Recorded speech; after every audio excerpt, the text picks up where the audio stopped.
So, Sarah, are they doing better on immigration than on budget? They are doing, it seems, a little bit better on immigration. They are very quiet about it. I mean, considering the fact that this bill is just weeks from coming out, there have been surprisingly few leaks, and there's even not that much media presence around these senators. I mean, it's a group of 8 senators. They're now meeting basically from both parties. From both parties, right? They're basically meeting every day they're in town. So say 3 times a week, they hole up in one of the members' offices and they kind of hash out the details. The staff for them are meeting almost every day to say, okay, we came to this agreement the day before, let's hammer out the legislative language so we kind of can be writing the bill as we go. I think that there are still some really difficult points for them, and the senators are partly being so careful because they know that if one part falls apart, it could unravel so many other aspects of this, and they're all just really nervous. I mean, a lot of them were here for 2007 when it blew up in their faces. And is the White House playing a role, or are they just watching and trying to fan the flames? I think the White House is trying to stay in the background a little bit. I'm sure you all remember the White House, kind of their bill leaked on immigration, and you had Marco Rubio going off the rails, and a lot of that is spectacle, right? Republicans have to be furious about that. But in the background, I mean, the White House was kind of getting in touch with these people and saying, look, that wasn't us. You know, we're going to give you some space. In the State of the Union, the president said, I'm going to leave it up to the senators. Essentially, you know, I support what they're doing.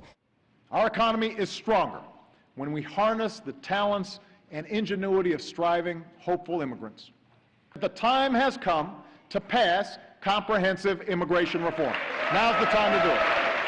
So I think that he is giving them a little bit of breathing room, but I mean, on the back of that, there's also a threat. If you don't get this done, can anything happen on immigration as long as all these sides are squabbling on these fiscal issues, or is that just sucking all the oxygen out of Obama's agenda? All the members of this group think immigration can happen, but I think it's a fair question. Maybe it's providing a smokescreen, though, right? I mean, maybe if you have everyone fighting over the budget, then these other guys can go hide in the corner of the Capitol and maybe negotiate. What do you think is the hardest issue or two for them to resolve?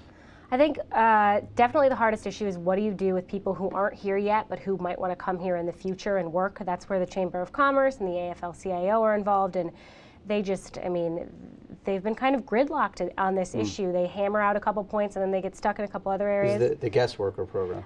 Yeah, it's essentially a guest worker program, but how do you recraft that for the future? But the other issue is, you know, you have 11 million people who are living here right now who are undocumented. Who of those people deserves to be on this path to legal status and who doesn't? I mean, is it 3 misdemeanors? Is it, you know, is it a DUI that disqualifies you?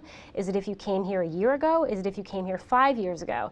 I mean, just because they all agree that, yes, we're going to have a path to citizenship doesn't mean that one of these issues couldn't blow the whole thing up.